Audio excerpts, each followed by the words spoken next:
All right, so welcome back to another Seller Sessions podcast. And this one I've been incredibly excited about because frankly, as everybody knows, Amazon put a lot of money into AI, but they've started to do it with their ranking algorithm as well. We've heard some rumblings about Rufus, which maybe we'll touch on a little bit today, but a back-end formula that really kind of underpins what potentially is the future of search on Amazon is something called Cosmo. Late last year, there was a research paper that came out on this, and it is really illuminating because it fundamentally changes the potential for how customers see products and are shown products, and it's going to impact anybody that sells on Amazon. So one of my really good friends in the space, and literally anytime I've got something technical that I don't understand, anytime I've got a catalog issue, Vannesa Hung is my go-to. And if people reach out to me with issues, I'm like, go to Vannesa. She's literally an encyclopedia of knowledge on Amazon, really understands the finer points, and was the first person that brought this new Cosmo potential ranking algorithm and impact to me here a couple months ago. So I brought her on specifically to talk about this, and it's going to be a really eye-opening presentation for a lot of folks. So Vannesa, welcome to Seller Sessions. Welcome to the Heist YouTube channel. Thank you so much for having me. It's a pleasure. So I'm an Amazon nerd. I know a lot of the things that happen in the back end because I'm kind of obsessed with the system. I think it's fantastic and I just love keep learning and learning more. I started my journey in 2017 managing accounts for a company as an e-commerce manager. Then I started doing some consulting. Eventually that consulting grew bigger and bigger, and I started adding like one assistant and then the other assistant and then the other assistant until it became an agency. When I had the time to create content and learn a lot, so I started like teaching and creating content in social media, also bootcamp where I teach people everything about catalog management and all of the things in the back end. And that have created this journey of being an educator in the space, which I'm super proud about,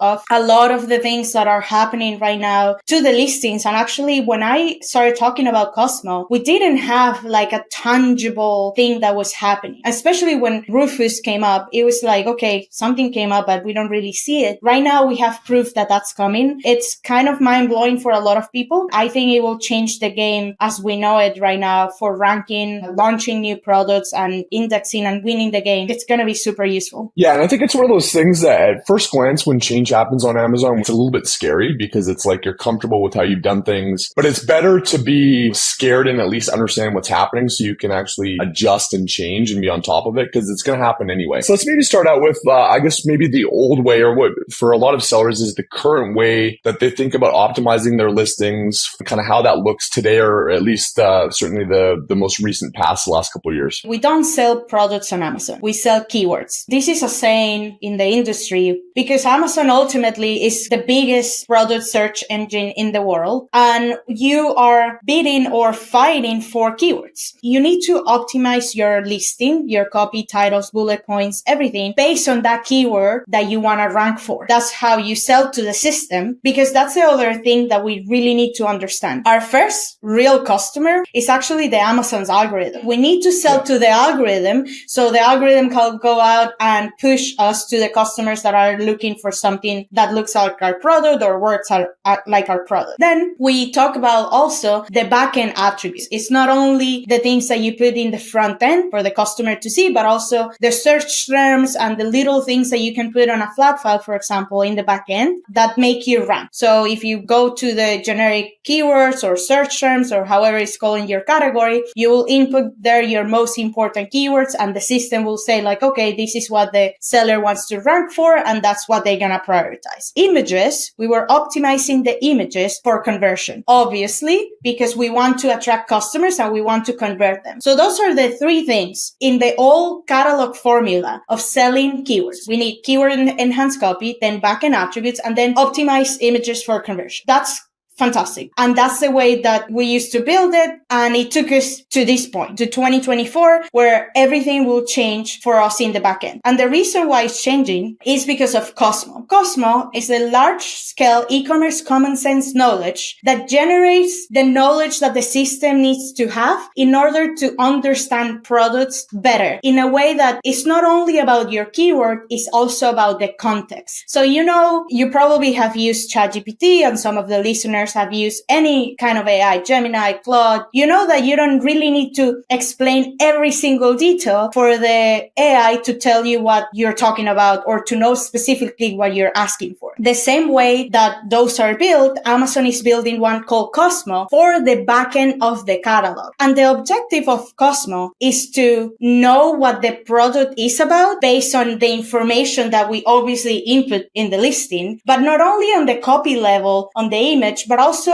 certain functions that go beyond what the keyword tells us. For example, and they give in the white paper a specific example of slippers, a sleep-resistant shoe. So a sleep-resistant shoe, the common sense what's building is the graph to connect that feature of the shoe, sleep-resistant, to the intent or the objective of the customer when buying. So the example in the paper is a pregnant woman is looking for a shoe. So the system infers that what they need is a sleep-resistant shoe. So it will only show things that are related to that specific search. If we stop here and think about the implications that will have to ranking and to indexation in the future are massive. When we build listings and we keyword stuff and all of that, that doesn't really tell the system what the context of our product is. So this is where lifestyle content, or what we call semantic SEO, will play a huge role into the system understanding us, therefore prioritizing us in search to be shown to customers. That's a huge change that's happening right now. And in the white paper, they also mentioned this team that created the knowledge and worked on this project did A/B testing for 10% of Amazon's US traffic. So what they did is say like, okay, we are gonna prioritize this based on the intent of the client, and we're gonna show the things that are relevant for them based on what we know about them. And what they saw as a result of that, they were able to increase revenue by 0.7%. Just like, okay, well, 0.7% is not really that big. But on a business that is $700 billion, that is almost $5 billion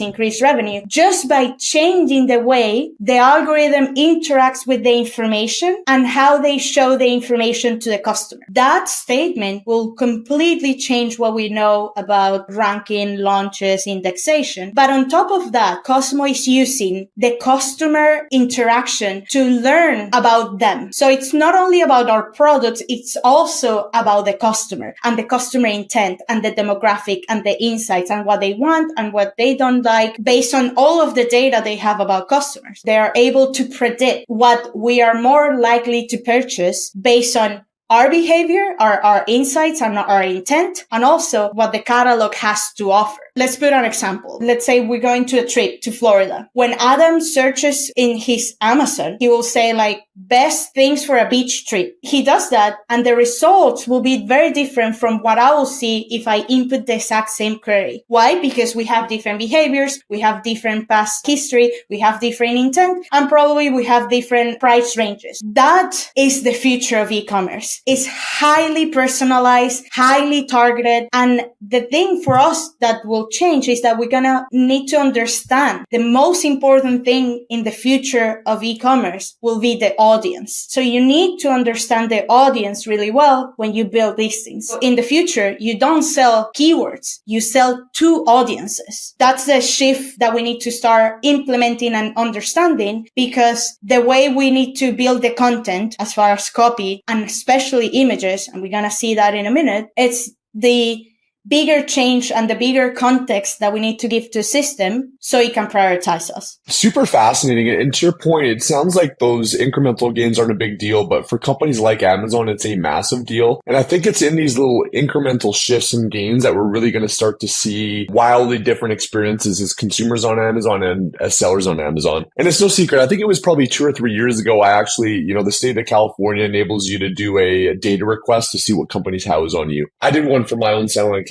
And literally since 2009, since I've been an Amazon customer on the consumer side, every search, click, device I've used, thing I bought, add to cart I've done, computer I've logged into, they know it all. And so I think we've seen this on the advertising side. They've really got pretty honed in with a lot of really substantial data the last year or so. So it's no surprise they're starting to use that. For me, there's a couple of implications. The one big one is that if you're tracking like ranking, I think that's been a big part of the strategic infrastructure for most sellers the last couple of years is what are the keywords that most sellers are successful products are ranking on and where am I ranking? And I can do that by changing my copy to index differently. I can do that by driving traffic, pay-per-click, etc., to rank on those keywords. How are you going to even know where you rank if, every customer has a different profile of what's on the first page? So I think that's implication number one. And you nailed it on the second one. It's who's buying my product, why are they buying it, and what are the use cases, much more than how many keywords can I stuff in. So how did you start to see this? Obviously, the research paper came out, I think it was late last year with all these findings. And we'll leave a link in the show notes where you can actually access this. It's like 11 pages. It's fairly technical, but it's still digestible. How did you start to see things shifting that kind of led you to this discovery? Okay, so it was a bunch of little things. And then, my work as a nerd is just like trying to put pieces together. The first thing was we were working on a project of a client that had his category change from one to another. Both categories were kind of correct, but the search volume, or I guess the velocity in one category where he was at the beginning, was higher than the second category that Amazon changed him after. And we were troubleshooting that. In one of the interactions with somebody at seller support, they were saying that the reason why this category change happened, it was because of the images. So in the images, everything in the copy was very related to the first category where he was at the beginning. But then in the images, the whole context of the image, if you look at it, was exactly the description of the category where Amazon put him after they changed it. That to us was like, what is going on? How in the world the AI got so sophisticated, not only to understand what's in the image, it also understands context. So it can put those three together, the woman and the kid and the crib, and say this is a mom with the newborn baby, right? That is the context that I was just okay, now something is changing. Then we start seeing how important and relevant was the attributes on the back end.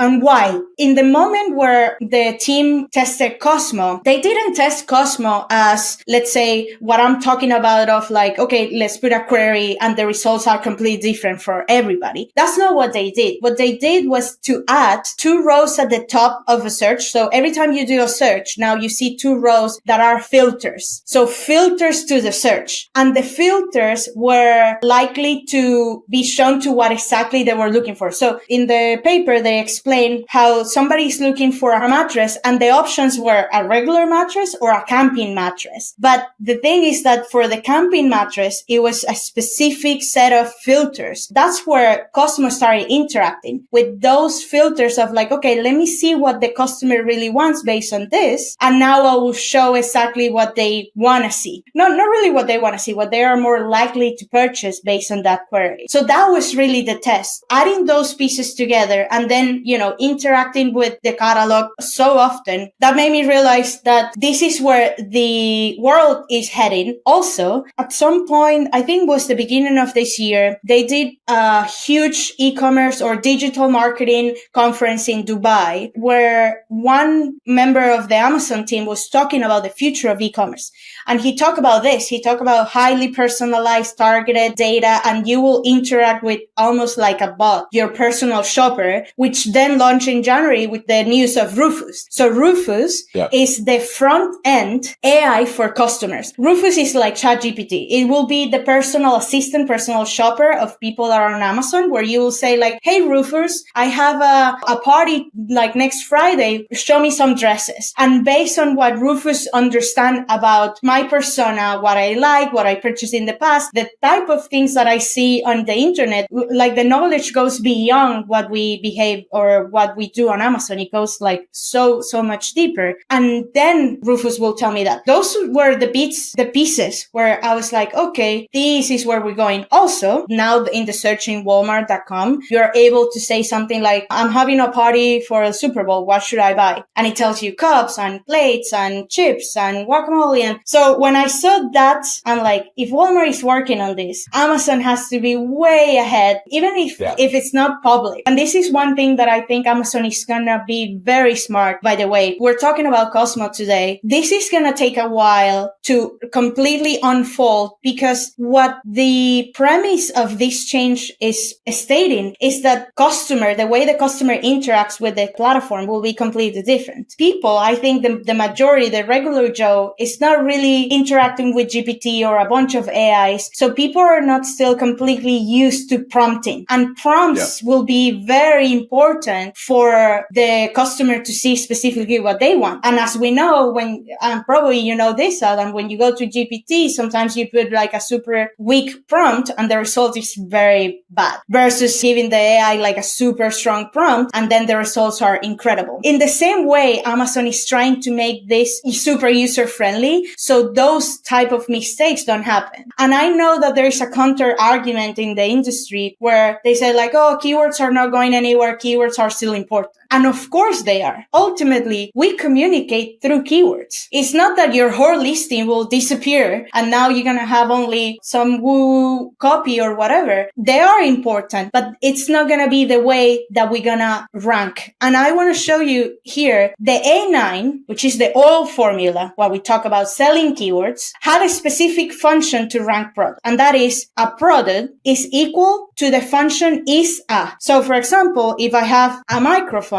right? That's a product and the function is a microphone. When we build our listings, we will start adding those keywords in the back end or in the front end, and the algorithm will start connecting the function to the product. So it's a microphone for podcasts, it's a portable microphone, it's a microphone for travel, all of these different functions. That's how the A9 works and how they're able to rank us and index us. If the function doesn't exist in the back end, we're not going to be shown to customers, period. That's the way it works. Cosmo is not going to replace the A9. It's an enhancement because it's adding more functions. So in the example in the paper, these are the functions that they have. Use for functions. So what's the usage? What's the event that they use it for? What's the audience? What's the concept, the prototype, the time, season, location, body part? Is it complementary to audience and the interest? All of those things you need to start answering in your listing. So for example, if I sell a microphone, it's going to be a microphone for podcaster or live streamers or,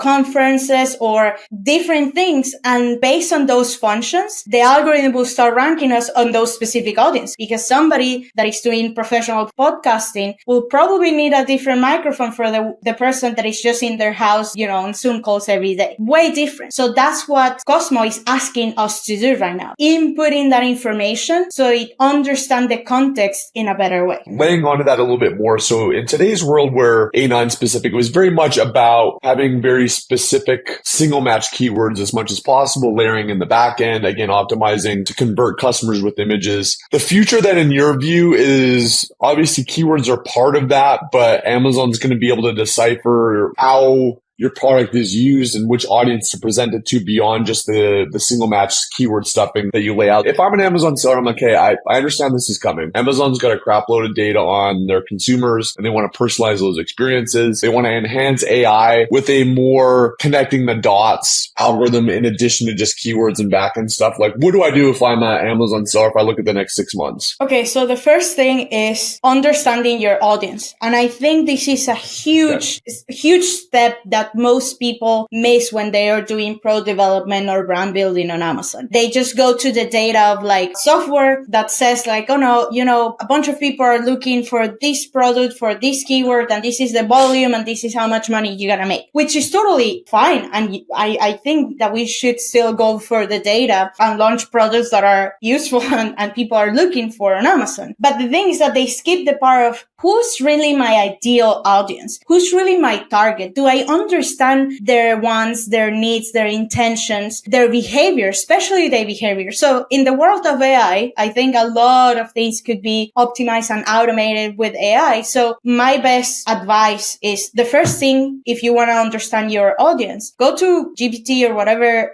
AI you use and ask the questions. First of all, you need to understand what are the right questions that you need to ask. So the first prompt, if you don't know, it should be like, hey, GPT, I want to understand who's the ideal target audience for this specific product. I sell a microphone for podcasters, for example. What are the type of questions that I should be asking to understand what's my demographic? So the system will give you a bunch of different questions, like where are they based? What do they like? What's their hobbies? How much time do they spend in the computer? Do they, shop on mobile or desktop, things like that? Then you're going to take those questions and you're going to feed it to the AI again. And you will say, like, based on this product and in this brand, if you have a website and you use an AI that has connection with the website, like Perplexity or something like that, then you will say, based on this product, give me the answers of my ideal audiences based on this question. And the system will start giving you answers. That is the first step. Understand that part. I did these exercises with a few people in Hawaii while we were at BDSS. Some of them were like, oh, I didn't know this is actually an audience that will use my product and will buy my product. So now it's like, okay, how do I need to create content for them? Amazon, because they're reading the images so well, they're now using the things that you have in your lifestyle images, the prompts and the things in the back of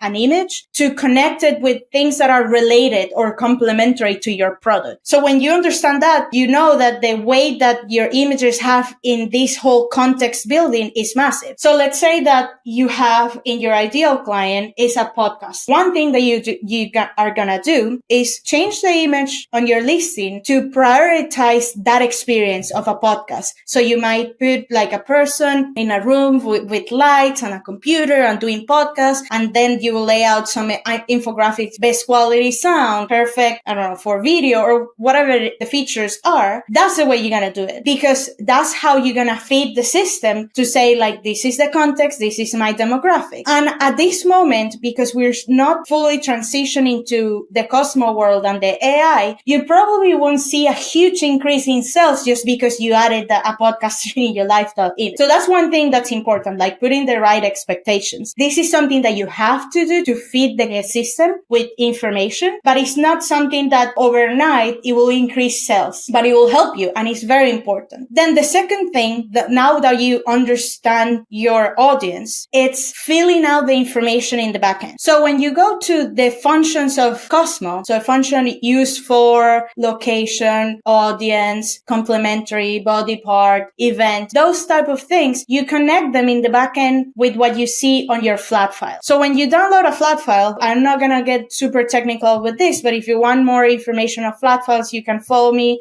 or look my name on YouTube. There are several like webinars that I done on how to use flat files. On the third row of a flat file, you have the name of the attribute. So what you will do is find that where is my audience? Where is my style? What's the event? What's the season? Those attributes that will be there. If they're not there, if you don't see it, it's because it's not available for your category. It's not relevant to your category. But if you see them, then you have to input information there. It's mandatory. Let's say that you have information, but you need to ask yourself, is this answering the type of experience that my audience is having? So if I have, for example, I'm selling a dress and I have the season there all year round, right? Because we wanna imply that our dress can be worn the whole year. But my ideal audience, after I understand, are women that are going on a date, for example, or they want something more casual to go out for dinner. Then you will say the use is, or the event is dinner instead of all year round, because that's one thing that we as sellers with the keyword model have given so much weight to it, of like, I want to sell to everybody. I want my product to be shown to everybody. But when you do that in the world of audiences, you're selling to nobody. So the system doesn't really connect the dots between this is the perfect dress for this type of people versus not. And I believe that the riches will be in the niches. Like, this is going to be so important because you're going to be able to leverage those audiences. The more audiences you can leverage, the better. That's kind of the spread that we want to do. But we don't want to sell it to anybody and everybody. We want to be localized and focused, because that's the way the system will prioritize us. So that's the part. You understand the images that need to be optimized for context. Then the back end need to answer to the functions of Cosmo. And then the other thing is understanding if right now your listing is being understood by the system in the way you want. So this is going to get a little bit like step-by-step kind of technique. When you go to Seller Central, you click catalog and you're going to click add a product. So in the add a product section, you're going to create a product from scratch, which in the new UI, it's blank. And right now, when you create an async from scratch in Seller Central, it gives you this option to create the content with AI, which is the AI generator or the listing generator. In the listing generator, there are two options. You either put a prompt or you either upload an image. So what you want to do is that you're going to take your main image and you're going to upload your image in that box to create the content, and the system will give you the answers of what your product is. So what you want in this case, and this is just for testing to understand if you're like in the right path,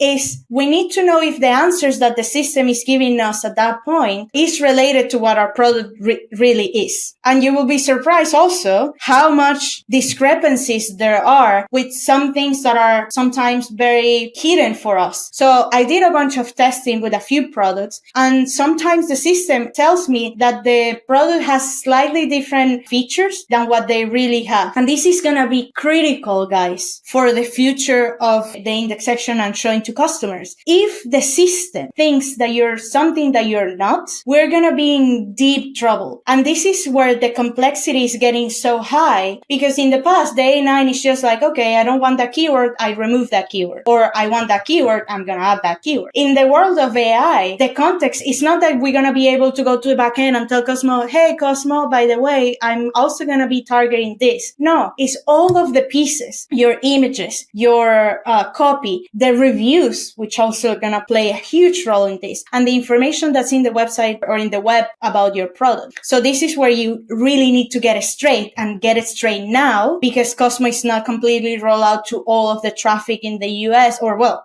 on Amazon in general. So you want to know if the AI knows what your product is. So recapping that, go to Seller Central, create a listing from scratch, upload the image of your product, and get the feedback of what the system thinks your product is based on your image. If you're good, if your product is perfect, and then the feedback that it gives you is exactly what your product is, then you're nothing else to do. But if you see that it's saying something very different, and by the way, I'm gonna put a huge note here. Things like dimensions and weight and country of origin don't apply. So it hallucinates a lot on those things. I'm saying things that are more about the function, how they use it or what they use it for. Yeah. Those are the things that you need to pay attention, because if you're like miscategorized or misunderstood by the system, you have a problem, and then you need to change your image. And that's why images will be so critical. Those are the 3 steps that they could do right now to prepare for it. We're going to see this rolling out a lot. Also, one thing that I know, I was in a meeting with Amazon, I think 2 weeks ago, and they mentioned that at Amazon Accelerate in September, their big event in Seattle, they're going to have a full track on AI, and they're going to release a bunch of things with AI. So I'm pretty confident that for September, like I get the chills, literally.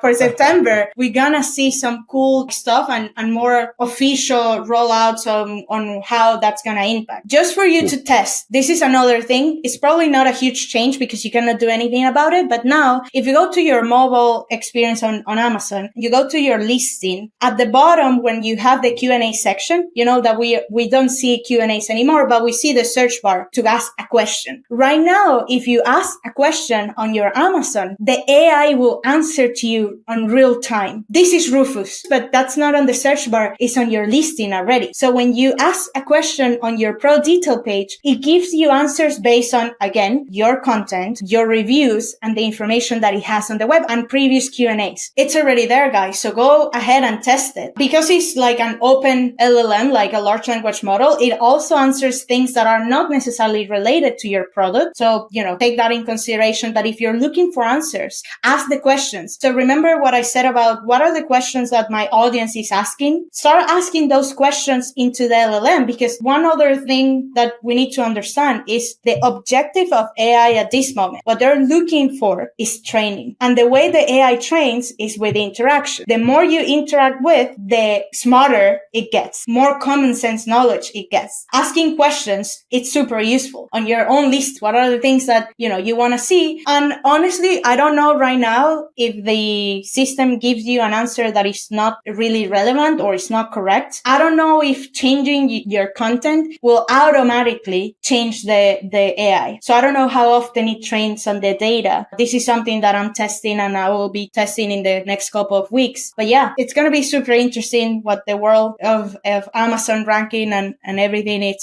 has for us. Yeah, it's wild. I guess my final question, because I think this is interesting, right? It still is a large keyword-based model. Obviously, it was much more prevalent in the past and the future, and there's more complex elements that will, change what customers see in terms of results for search queries. So let's say that there's 8 to 10 keywords that are fairly relevant to your product that other competitors are ranking on. In this new world, where before maybe it was, I'm going to try to get as many of those in the title as I can, as many in the bullets, as many in the single keyword kind of component. What do I do with keywords? If I know that there's like 10 to 15 keywords that still describe the product customers are still going to search for, they're going to impact my sales velocity. How do I inject those into the front end of my listing in this new world of Cosmo? As I mentioned, keywords are not going anywhere. When we say keywords are not going anywhere, we're implying that language is not going anywhere. And the way that the AI interacts is through language, through keywords, through input.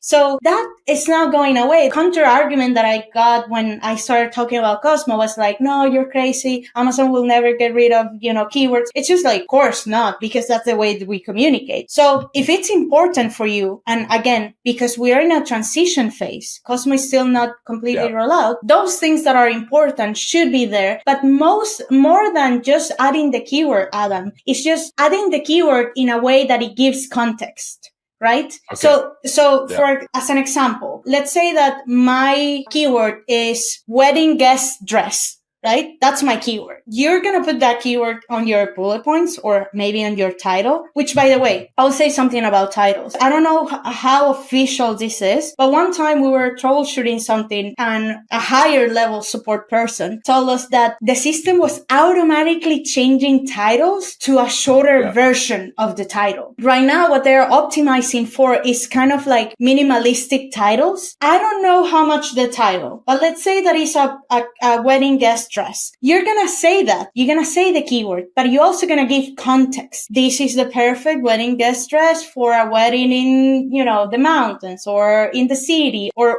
whatever. You use your keyword and build context around your keyword. That's the point of Cosmo. A keyword itself doesn't mean anything unless we give it context. And the scary part is that if we don't do that, if we don't give the semantic meaning of the copy or the keyword, the system will start implying things that we're not. And that's what we don't want. So that's so important. Think about shifting your mind of, okay, I'm going to use my keywords, which are kind of pieces to my puzzle, but then I'm going to complement these pieces to the context, the use, the function, the season, the time, the audience. So I connect everything in a story. So it will be like storytelling in a sense. You're not writing books, but that's how it's going to feel at the beginning. And again, one thing that I'll say, this is the result of my research. I don't know if maybe in September when Amazon rolls something out in Seattle for Accelerate, if they will say something completely different. And that, I think it will be okay. I'll be so